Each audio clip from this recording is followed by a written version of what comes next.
a little bit about what DARCIE is doing. Yeah, thanks, Laura. Okay, so I am new to Virginia Tech. I've been here for less than a year, and this has been an awesome task in terms of getting to know the groups that exist at Virginia Tech. So we're part of AIRC, which is the Applied Research Corporation. Then there's the National Security Institute, and then there are professors across the school, the university at large, and all of us are kind of coming together to look at this problem set. And then in terms of, we heard this exact top piece, the threats right now are moving so fast that it's driving acquisition to be faster and better. We heard that in just the very last ballroom discussion. And so this, of course, gives us, because we're not where we need to be, it provides us tremendous opportunity from which to move forward. And so the things that we can do are mission engineering, systems engineering, costs estimating, budgeting. How do we, as Mark said, have a place, a digital environment from which we can land with centralized data that multiple researchers that don't have access to necessarily organizations like Advana yet, but to create this proof of concept, which suggests that we can all do our independent research collectively with privacy, and then have tools that are surrounding that centralized data repository that can create efforts for automation, that can do feeding and reporting on acquisition in order to enable us to innovate more quickly and effectively, and also to share. So these deficits then come into sort of additional limitations of what culturally we're surrounded by, which are, we're still doing things in hand jamming way, in looking at data fields and individual documents that aren't linked. Our services are stovepiped. We've talked about that, I think, a number of times over the course of the morning. We have limited interoperability across services, across individual organizations, across departments within organizations. So in order to centralize the data, I think that is certainly something, a threshold that we have to cross over, but possible, and that's what we're working on. And then I don't know if I'd say disincentives. I just think that there's a lack of incentives. And the lack of incentive in culturally kind of impedes us from sharing data. And we're also focused on our own endpoint, pardon the cyber lexicon, but we're also focused on our own endpoint that we don't see what's happening before. And then limited transparency. And then in the last discussion that we had in this room, again, there's these ideas of CUI and privacy concerns, and that's some of the areas that we've really been focused on for the proof of concept. So Phil started, and we've been working with him as well on a strategy that takes a couple of strategic levers. So this comes from the ideas work. One of the other areas that Mark highlighted in his brief about how do we incentivize and empower information sharing? How do we eliminate those barriers? How can we create tools that provide the innovation and agility? How do we create trust? How do we create differential privacy or security of data so that you can anonymize data that needs to be anonymized but still have access to the things that you might need as a researcher? How do you improve access? Just to go back to the last discussion about Advana, one of the difficulties of Advana is getting an access. It's hard to do so. And so this proof of concept is showing different ways that Advana might adopt in the future, or different opportunities to look at areas of access, areas of partnering communities. How do you get multiple universities access? How about FFRDCs? How about UARCs? How about historically Black colleges and universities access to this kind of data in order to do research as well? And then action, metrics, iteration, progress, just the levers. I'm going to move quickly. So this is the definition of DARCIE. I'm not going to read it. I like the picture better. So computer science, acquisition subject matter expertise, and math and statistics. Those are the fields that we're bringing together with some traditional analytics, but you have AI ML opportunities. How do, again, that automation piece, how do you develop software and applications on top of it? And how do you research? And then how does that come together to breed innovation within the areas that we're. Laura. Great. Thanks, Megan. All right. So wanted to kind of, first of all, spell out what DARCIE is. Not just a catchy name, but I think it really actually does reflect what we are building. So DARCIE is the Defense Acquisitions Research Collaboration and Innovation Environment. And as we've already highlighted, it's built on the strategic thinking that Phil and many others on Mark's team, our team, all kind of put together and thinking about how do we actually enable data-enabled acquisition strategy. But what DARCIE actually is three components. The DARCIE Vault is the CUI environment that is NIST 171 compliant. And it has a two-factor authentication and the processes and procedures behind it to get access to it that make sure that it is that CUI compliant environment. And it also is the analytical tools that protect sensitive information.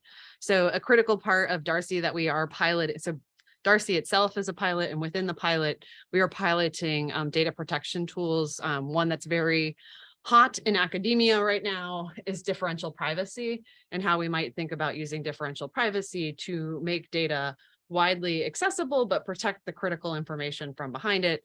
And so we are not doing that yet. We are piloting what the concept looks like all within that CUI environment so that we can build the evidence case that eventually we'll be able to go to the department and say, hey, these tools that academia is developing and publishing on right now are actually useful in data democratization across the department overall.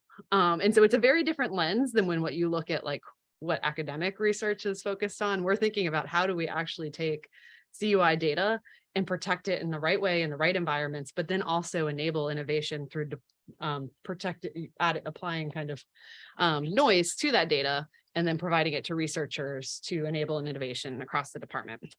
That hasn't been done yet and will be a fun problem to crack. So it's the environment, it's the protections, it's the tools that eventually might enable wider access to that data. And then the DARCIE harness is actually the analytical tools that enable advanced and really simple data analysis as well. We've heard a lot about like, if I could just make a dashboard of my data.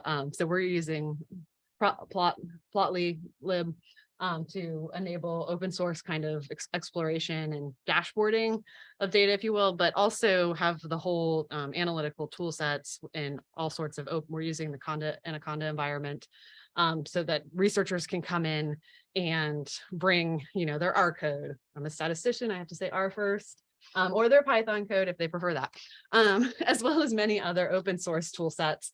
And then also have a model of kind of bring your own data and bring your own software licenses as well.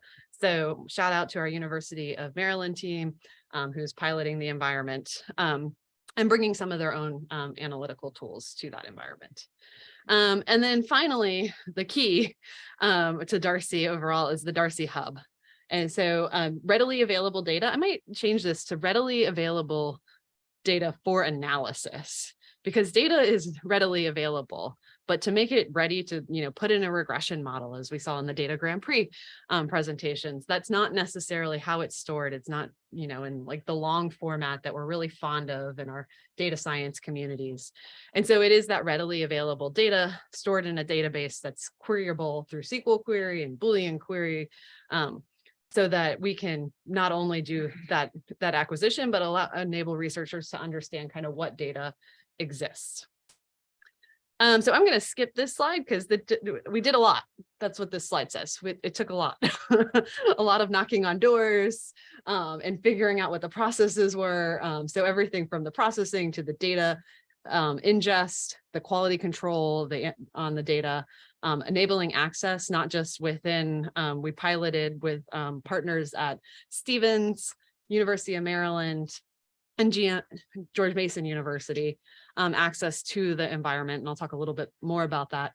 this year to really kind of prove out that concept that this could be an environment that enables both collaborations, but also allows people to bring their own stuff and keep it separate. So I don't know who came up with the hotel analogy, but I like it. We've created a hotel that's CUI compliant and people can check out a room, and they can also check out a room that has adjoining doors to a neighboring room, and we can collaborate through that environment. But also we can lock down things to just that one program where people need access. And so a very flexible structure, enabling those kind of privacy concerns, and then having all the data science tools there. So what DARCIE currently is, we're in a prototype phasing, and we've really focused on the open source capability because we do want to be interoperable. If we develop some great algorithm within DARCIE that helps DLA or would be useful in Advana, we want that to be easily portable. So we've designed it with that structure in mind. But also, to Megan's point on, it's challenging to get multi-organization collaborations going on, not just in Advana, but any DoD platform. Often requires CAT cards, which academics don't often have. The processes often revolve around some kind of traditional way of engaging. And so we wanted to enable these untraditional engagements that could have teams of academics with industry, with the FFRDC community, with a government partner directly interacting in one environment. And so that was something that we really focused on in this initial push. And so it is some of that we've got the SAM.gov data set, which we have written scripts to just automate and QC. And that's pretty seamless at this point, except when SAM.gov drops DUNS numbers, and then we have a person looking at that to be like, oh, wait, something changed. We need to update our code. And so we're ingesting that into DARCIE. We also have some earned value management data that is CUI protected. And I'll talk a little bit about, actually, I'll pause now on that to say that we've structured this right now so that everything, even the SAM.gov data, resides in the CUI environment. But how people access it is different. And so we can directly give a user access to the data. If we have, the need, the government wants them to look at it, and they have a sponsored project through the AIRC, they can get direct access to that data set and operate on it directly. But we also have piloted an environment and an idea around how someone might request it. So a web-enabled form where someone could go in, say, hey, I want to look at that earned value management data. Here's the problem I'm trying to solve. Here's how much of my privacy budget I want to use to solve it. And can you give me a push of that data that is appropriately noised for the constraints that I'm operating in? And so that's not, it's a proof of concept. We can walk through all those motions, but there's a huge step in there, which is getting that actual approval that, yes, we have definitely protected it using our differential privacy methods. So it's not only the environment and the process of setting this up, but also kind of how do we enable current research and privacy protection in that environment as well. And so we already kind of talked on the exploratory data analysis, data visualization, all of our favorite tools in R, Python, and other things. We've done a proof of the low code environment showing out, how you can use sample prototype code to get people started. And then additionally, something that is not smooth yet, but is in my goal for the next semester to make smooth, is you can, through this environment, access CUI compliant HPC CPU and GPU compute that enables fast machine learning and AI research. It's a little clunky right now because those are actually different machines, right? But that's something that can be accessed right now. You just have to go log into those machines after you're in the CUI environment. But hopefully we can make that smooth in the future. And then I already hit kind of the bring your own data, bring your own analytical tools in the DARCIE environment. And then just a little bit more deep dive on how we're structuring the data overall, thinking about a hub and spoke, which is very confusing because we did call it the DARCIE hub. So we're going to have to rename that in the future. But essentially, when we're talking about acquisition revolves around contracting activities. That is actually how we procure things. And so thinking about how different types of data sets link into that acquisition project or acquisition program through our contracting data, which is highlighted as kind of the hub of the data on top. So we have contracting, DoD contracting activity, but then can connect into that things like we've pulled in the FBO database also on SAM.gov, but that has kind of the pre-award, the FESBIZ ops opportunities. We also have the EVM data sets from Dave that look at earned value management. And then one of the things that we've done over the last semester is think about how we can pilot kind of new capabilities. So we've partnered with the US Marine Corps to add on to the Data Grand Prix that was originally sponsored by DLA, to think about how we can help them solve their problems. And that is actually a CUI data set that we've been able to go through the vetting process with George Mason and with Stevens to get them on Virginia Tech machines. It was not smooth, so thank you for everyone here that worked through that first time process with us, but it is now done. And unfortunately, the students on that one are going to be working right up until December 23rd, but they are in a CUI compliant environment, and hopefully they'll have a good holiday after that. And so thinking about other candidates that we can leverage, in particular, if you stick around in this room, I'm going to be talking about an engagement with DOT&E in the future. And so when we think about acquisition data, that's kind of one style, performance cost schedule data. When we think about T&E data, that's maybe a different kind of level of granularity in the data. And then connecting back into the mission engineering and, how do we relate those things? So that's what we're thinking about for kind of future efforts.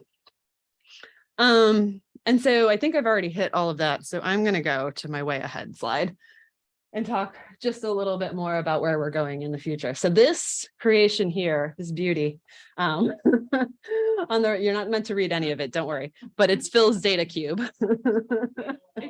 Mark's data. It's not Phil's data cube. Uh-oh, I'm in trouble. Mark's data cube and making it it's Mark's data cube. I'm sorry, Mark.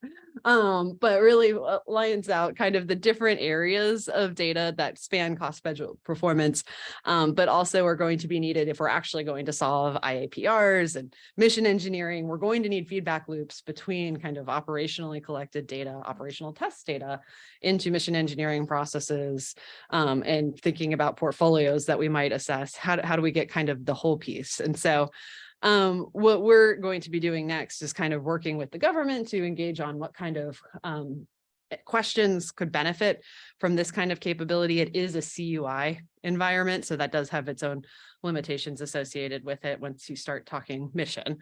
But we'll host future CUI compliant versions of the Data Grand Prix, and working across AIRC tasks to identify how specific data sources might benefit other tasks. In particular, I've already highlighted the mission engineering and the IAPRs. And so that is where we are going, but really we just want to foot stomp the concept that it's a build once and use by all capability that we're thinking about here. And so there's been lots of comments about like how great it is to see researchers from different institutions working together.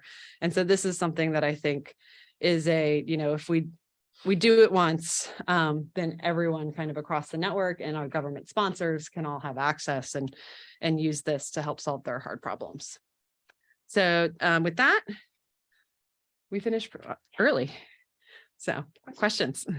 How does that relate to the slide before with the boring stroke and the one? Yeah. How does that data use relate to this? In many, many ways.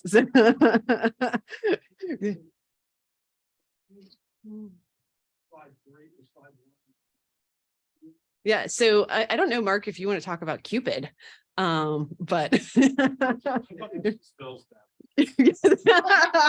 but yes, so I mean, fundamentally, if we're data scientists, right, we have to have unique identifiers, and programs have unique identifiers, but contracting actions often have unique identifiers. And then the contracts that we let to do RDT&E, to do O&M, all have unique identifiers. And so the hub and spoke is kind of how we link those unique identifiers. This is more all the different types of data that exists. And the data strategy, that first slide that we had was ideas with the. Oh, sorry. Go back to the last slide. There. this layer is that strategy that we briefed out in the front, so it does penetrate. And then if you have, these are all different types of data, like the data areas, so right now with our pilot, we have right, so this is sort of the on steroids version of what could happen possibly in the future. And then If you took one like cost and if you took all those things, cost, schedule, and performance, and you figure it out for the, what you would call this hub and spoke, I mean, that's kind of what you're. Well, so that's what we've done in the hub and spoke model already. We've taken all the contracting actions that sit within SAM.gov, and we have linked those to the EVM data that the department provided that is CUI. Okay. I want that. Okay. So I want to add a little bit of fabric, because yes, this is Phil's view because it's but it's built upon Mark's view, because I think you need to think about the department in layers of data. So intellectually, data are not blank, so we're human. So when we started an acquisition, we were faced with the top of the data. In other words, our integration with the services. That bias in that data and based upon that cube is based upon program number identification. The P&O, you've heard that forever. We line everything up in big A under P&Os. Underneath that are transactions. The LA fires an awful lot of strongly contract biased transactions within transactions when you think about contracts. In there, our data cube gave us a framework to understand that we were at the top. The three sides of the cube manage the bias of how we managed and collected the data. So we know what laws, policies, and regulations, and we knew what we collected that data.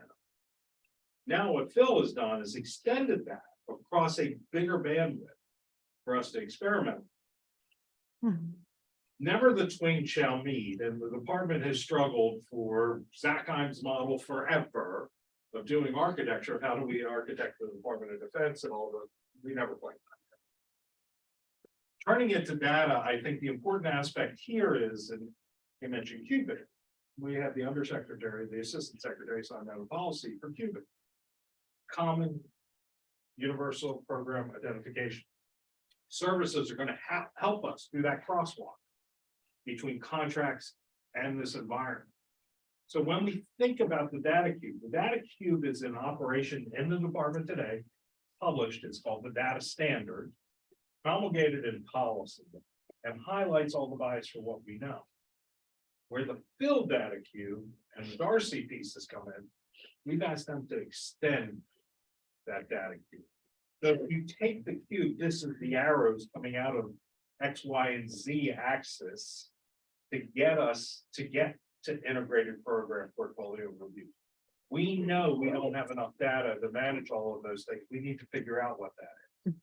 So the data cube becomes the way ahead to go full circle with how do we fill out that data strategy? How do we help Dave Tremper, who's talking about IAPRs, what data do we? Well, where's the mission engineering? Do I need to talk to my colleagues in R&E? Or do we have it on our side? Where are the seams so we can identify that? But I want to give, we have a toehold, a very strong toehold within the acquisition community on data management. And we say we have the data, we have the data model, and we also have the security classification. Most of the other stuff's on the public side. That's where you see the contractual pieces. And you see the things coming out of SAM.gov. So we're learning on how to bring those universes together through a harness of where we've had traction, either from GSA, from DLA, from ourselves, and mature our thinking and grow a digital data strategy as we move forward. Did I do you Yes. huge justice? Wouldn't the data heuristics be different from each organization? It may. You may have bias for all of that.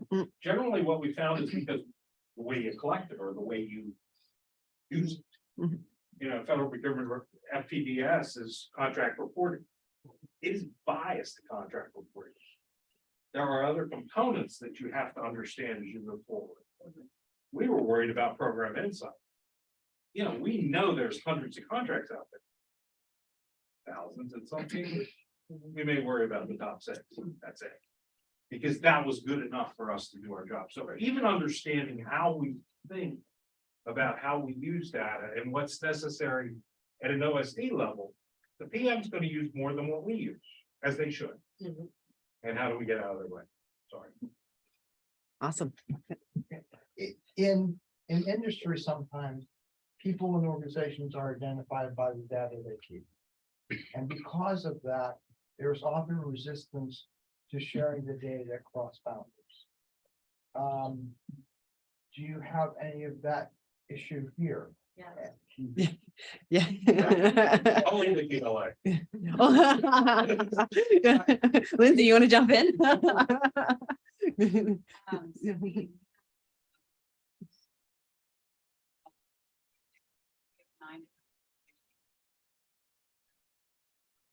Major different commands. Each has a unique culture. Some more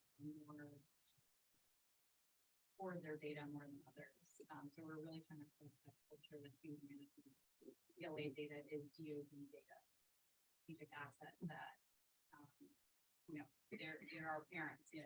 So the department, we can share our data, not exclusive to PLA.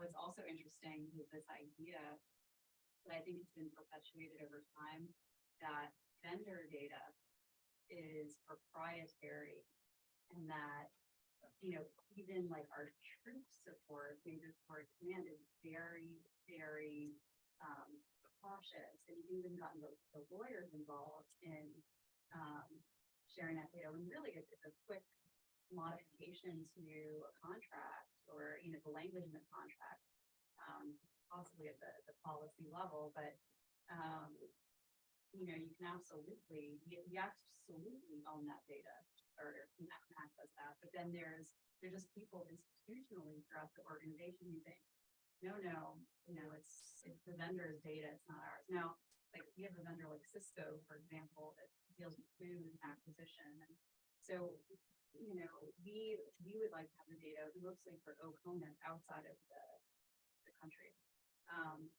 I think their fear is and protecting the vendor. Their relationship with industry is so strong that they're like protecting the vendor more than our own data even. Is that it would give away like the secret sauce for other businesses and organizations in-house. But yeah, it's interesting when you said that it immediately resonates and we're trying to do like culture change. Go ahead. Yeah. So I'm Chris Yukins from PW Law School. So on this issue of whether or not the vendor data is confidential, one of the tricks in the law is to look at different jurisdictions that have different rules. Like the Brits drive on the left-hand side, we drive on the right-hand side. When you see two conflicting rules, you realize it's completely arbitrary.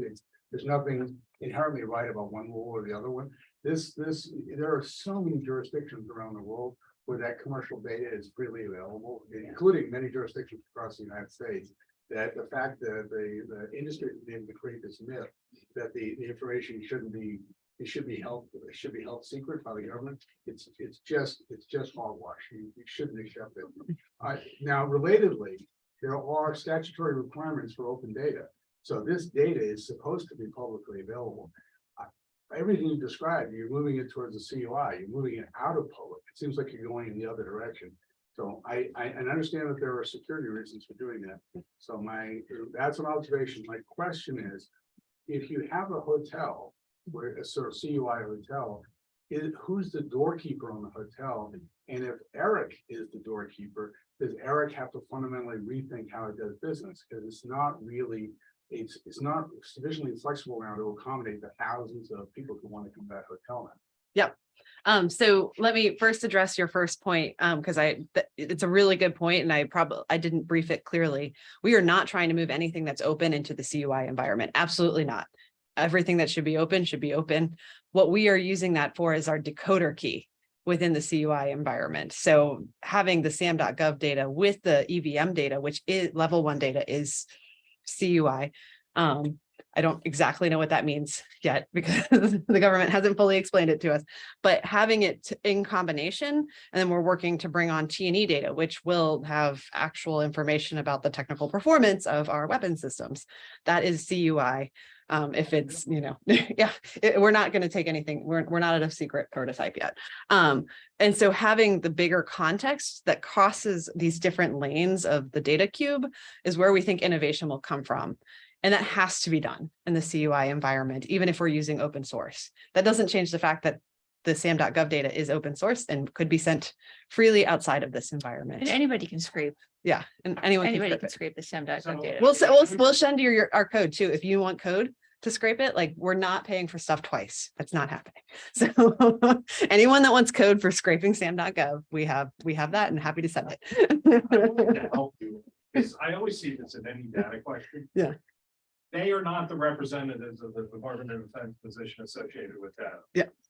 There's a lot of bodies of law, policy, and regulations associated with that. I think their first spot is the CDAL. Mhm. The problem set in front of us is how could we rethink the problem? And what considerations will we make so we can come back to the department and work through that? Yeah. We're not locking anything up. Anything that's public is out there. Anything that's CUI is CUI. And if anybody knows how to figure it out, please contribute to this. They are real problems today. And there's no easy answer with this. And I mean, as we peel back through them, I will also say, since intellectual property came up from intellectual property, there is a cadre now established in the Department of Defense to help the Department of Defense think through that. Richard Gray, an attorney who worked across that to help lead those efforts here. It is no easy problem. And you have transactional elements associated with this. We will continue to operate, but that cadre and a pilot that they have within AIRC is trying to solve those problems. We have an abundance of data management problems here, and data is a four-letter word in my space. But I want to thank you both, Megan, as well as Laura, for trying to tackle this problem. The objective here was for us to think about it in a reality sense. And how could they come back, and how could academia help us rethink what we already screw up pretty much in terms of sharing data? But thank you. Thanks, Mark. Thank you. Well, and so we're out of time, but we can stay around for additional questions if need be. And then we start back up at 3:45, right? 3:30. All right, 8 minutes.